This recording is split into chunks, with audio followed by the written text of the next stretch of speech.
My name is Pui Chi. I am one of the registered dietitians at the Bariatric Clinic at Humber River Hospital.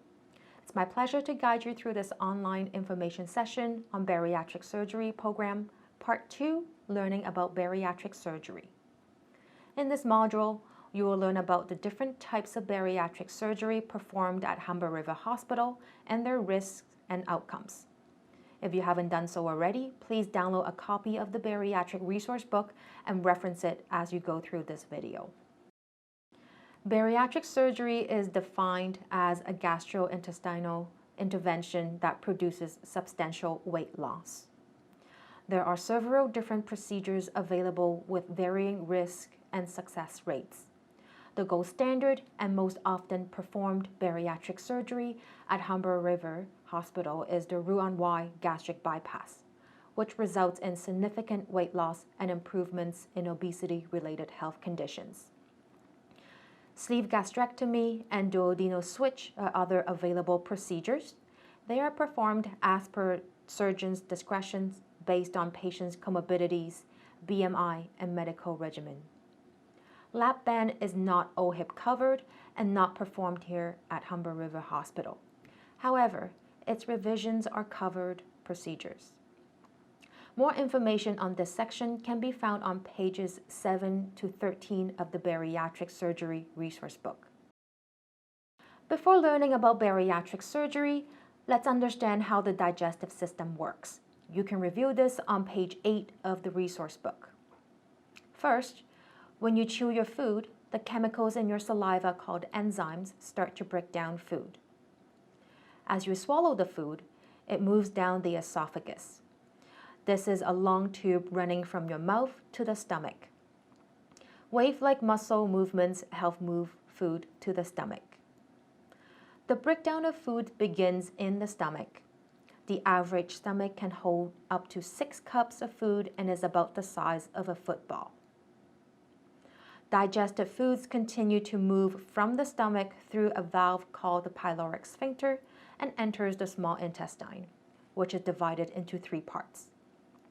Most of the absorption of protein, vitamins, minerals occurs in the stomach and the first part of the intestine called the duodenum. Food then continues to pass through the rest of the small intestine called the jejunum and ileum. Other important organs in the body also contribute to the digestion of food.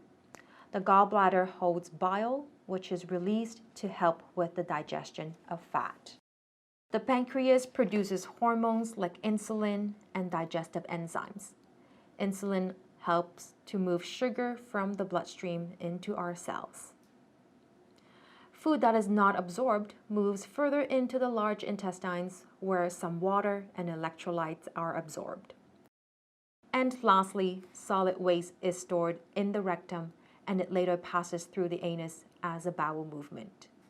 Now let's look at the Roux-en-Y gastric bypass procedure.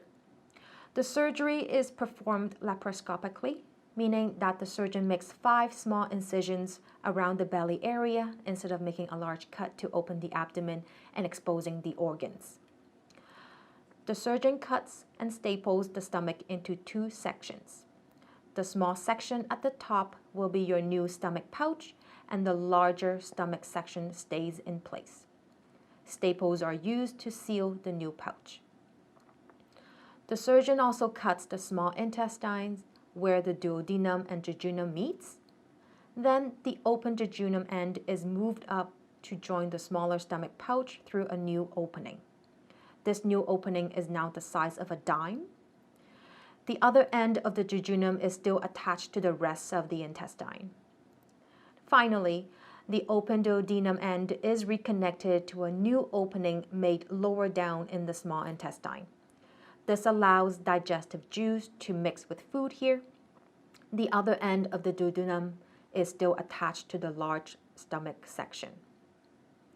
The large intestine and rectum remain the same as before surgery. You can find more information on page 9 to 10 of the Bariatric resource book.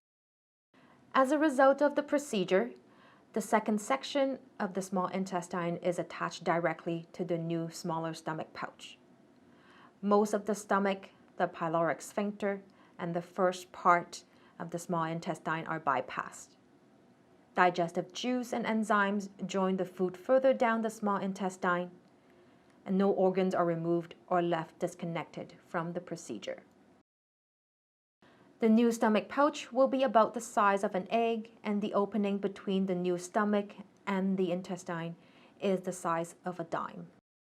Right after surgery, the stomach pouch can only hold about 2 ounces, which is about 4 tablespoons or 60 milliliter, or about a quarter cup of food. Once swelling and inflammation go down, the pouch can hold about 4 to 6 ounces, or about half to 3/4 cup of food. Due to the changes to the digestive system, it is really important to follow the recommended eating techniques and diet phases after surgery, which will be covered in Module 3. Another procedure that is performed at Humber River Hospital is the sleeve gastrectomy. You can refer to page 11 of the resource book. In this procedure, approximately 80% of the stomach is removed and a sleeve-shaped smaller stomach is created. This new stomach sleeve can hold about 1 cup of food. There is no change with the intestines, and the pyloric sphincter remains intact.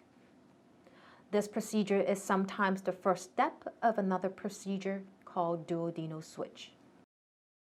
Here's a comparison between the root-on-wide gastric bypass and the sleeve gastrectomy. We have described both procedures so far. The gastric bypass is the gold standard and procedure of choice in Ontario. However, the surgeon may perform the sleeve if gastric bypass is not appropriate for the patient related to the patient's medical history or certain medications they may be on. Both procedures have similar surgical risk. Female patients are also advised to avoid pregnancy for up to 2 years, regardless of the type of bariatric surgery they chose. The differences between the procedures lie in their outcomes. Higher weight loss can be expected from gastric bypass. There is also a higher remission rate of type 2 diabetes with gastric bypass. GERD, which is gastric reflux, usually improves with gastric bypass, whereas gastric sleeve may worsen it. Patients who receive gastric bypass are also advised to avoid NSAIDs medication for life to minimize risk of stomach ulcers. The last type of bariatric surgery that is performed at the Humber River Hospital is called the duodenal switch. There are 2 ways of performing the duodenal switch. The traditional DS is a 2-step procedure that involves, number 1, doing a vertical sleeve gastrectomy where a long stomach pouch is created that connects the esophagus to the small intestine. And 2, in the second step of the procedure, the duodenum is separated from the new stomach sleeve, and the ileum is brought up and attached to the stomach sleeve. The bypass portion of the small intestine is reconnected further down the small intestine. This procedure is reserved for patients with a BMI above 60 or may be offered as a revision from other procedures in certain circumstances. Your bariatric surgeon will determine if you are a potential candidate for a DS. The duodenal switch procedure can also be performed in one procedure called the SADI. In this version of DS, a stomach sleeve is created and the duodenum is separated from it. The surgeon then takes the last portion of the small intestine, which is the ileum, and attaches it to the new stomach sleeve. The bypass portion of the small intestine is reconnected further down the small intestine. The bariatric clinic at Humber River Hospital have additional information and resources on the duodenal switch procedure. Please contact the clinic if this is the procedure you are receiving. We have covered the 3 different types of bariatric surgery performed at Humber River Hospital. Surgery options are discussed with the surgeon based on patient's medical history. All 3 procedures create a new stomach that limits the amount of food a person can eat in one sitting, resulting in weight loss. They also alter hormones to reduce hunger and to increase satiety, thus limiting food consumption. Insulin sensitivity is also improved and results in better blood sugar management.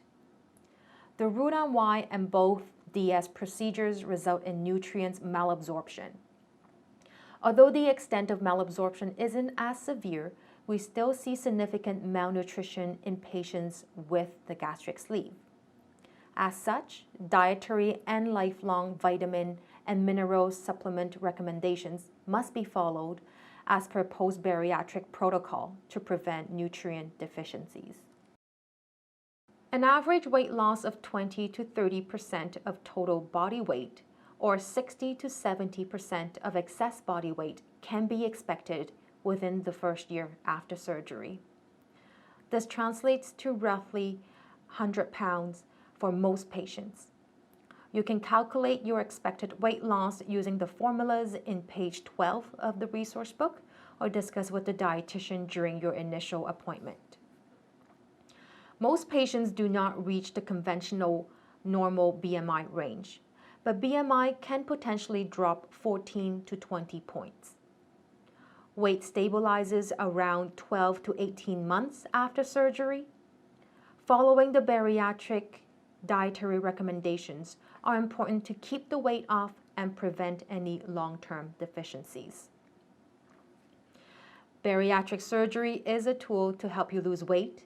However, weight regain is possible if lifestyle and dietary changes are not prioritized and maintained. Excess skin after drastic weight loss is possible, and body image issues may also arise. Referral to social worker for support is available upon request. However, surgical removal of excess skin may not be covered by OHIP. In addition to weight loss, there are other non-weight benefits to bariatric surgery. Please review this list and reflect on your goals. Ask yourself which non-weight benefits are relevant to you. Use the box on page 13 of the resource book to write down your non-weight health goals and milestones. In order to decide whether bariatric surgery is right for you, you must understand the risk associated with surgery in general, as well as the risk and potential complications specific to bariatric surgery. These risks are listed on page 11 of the resource book. Please review this list of general risk of any surgery. You may also want to discuss them with the bariatric team and your family. Reflect on how these risks can potentially impact you and your family should they happen. This list refers to risks specific to bariatric surgeries. They include leakage, stricture, blood clots, gallstones and kidney stones, bowel obstructions, internal hernia, stomach ulcers, transfer addiction, strain on personal relationships, and 1 in 500 to 1,000 risk of death. Nutritional complications are associated with bariatric surgery as well. Patient may experience lack of appetite and altered sense of taste and smell. Protein malnutrition that results in hair and muscle loss. Vitamin and mineral deficiencies due to malabsorption. Patient may also experience nausea, vomiting, bloating, and constipation. Patient may also experience food intolerances and have the feeling like food is getting stuck. Dumping syndrome may occur too, and let's discuss it in more details in subsequent slide. You can refer to the bariatric resource book pages 59 to 65 to learn more about these complications and how to prevent and manage them. Dumping syndrome may impact 50 to 70% of gastric bypass patients, and it may be less common in patients with gastric sleeve. You can find more information on page 62 of the resource book about dumping syndrome. Dumping syndrome is a condition where undigested foods are being emptied too quickly into the small intestine. It is often caused by eating foods that are high in fat and/or added sugar, eating too fast, or drinking with meals. Early dumping syndrome happens 15 to 30 minutes after eating, but sometimes late dumping syndrome can happen 1 to 3 hours after eating and is often accompanied with low blood sugar level. Symptoms of dumping syndrome includes blurred vision, weakness, abdominal pain, diarrhea, nausea and vomiting, heart palpitation, and flushing. This condition can be prevented by reading nutrition labels and choosing foods that have less than 10 grams of sugar and less than 3 grams of fat or less than 5% daily value for fat per serving. Avoiding foods high in fat and added sugar, eating slowly, and separating liquids from solids can also prevent dumping syndrome. Each individual tolerates food differently after bariatric surgery. There may be some foods that are more difficult to tolerate in general. These include meat and alternatives such as steak, pork chops, dry poultry or fish, and meat that are fried or breaded, unpeeled fruits, fruit juice, and dry fruits, starchy foods such as bagel, bread, rice, pasta, and noodles, sweets like candy, desserts, jam and jelly, and sweetened beverages. These foods can also lead to dumping syndrome as well. Vegetables that are fibrous or raw are also harder to tolerate. And other foods like carbonated beverages, nuts and seeds, foods containing sugar alcohols, highly seasoned and spiced foods, as well as microwave foods with heat spots that become tough in texture are also harder to tolerate after bariatric surgery. The changes that bariatric surgery creates to your anatomy means that you will have to change your diet and lifestyle habits to reduce the risk of potential nutritional complications. In order to minimize the risk of nutritional complications, it's important to make some lifestyle changes. Bariatric patients are encouraged to maintain a structured meal routine, preferably with 3 meals plus 2 to 3 snacks daily. Patients should practice mindful eating techniques by taking the time to eat and chew the food well. Mealtime can take 45 to 60 minutes to finish. Food and beverages should be separated by half an hour. Avoiding distractions can also help with controlling the portion of food eaten during mealtime. Bariatric patients should also eat healthy, balanced meals with inclusion of high-protein foods. The goal is to consume between 70 to 100 grams of protein every day. In terms of cooking methods, it's best to use moist cooking for better food tolerance. In addition, patients should read food labels to avoid high-fat and high-sugar foods to prevent dumping syndrome. If buying packaged foods, it's best to aim for less than 10 grams of sugar and less than 5% fat in daily value per serving. Drinking from a straw or carbonated beverages should be avoided, and patients should stay away from caffeine for 6 months and from alcohol for 1 year after surgery. Vitamin and mineral supplements should be taken daily for life. And lastly, patients should avoid eating mindlessly as a way of managing emotions and stress. There are additional financial costs to getting bariatric surgery. It is also important for you to be aware and plan for the expected financial cost of surgery. You can refer to pages 33 and 101 of the resource book for an estimate of basic bariatric surgery costs.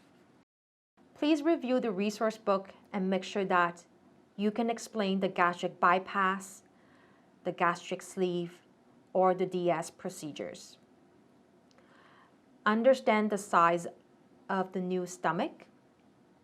Make sure you also understand the risk associated with any surgery and specifically bariatric surgery. Make sure that you understand what is dumping syndrome and what causes it and what are the ways to prevent it. Also, please make sure that you are aware of any out-of-pocket expenses associated with surgery. We encourage you to write down a list of questions you have and bring them to your initial appointments with the bariatric team. You have completed the second module of the information session.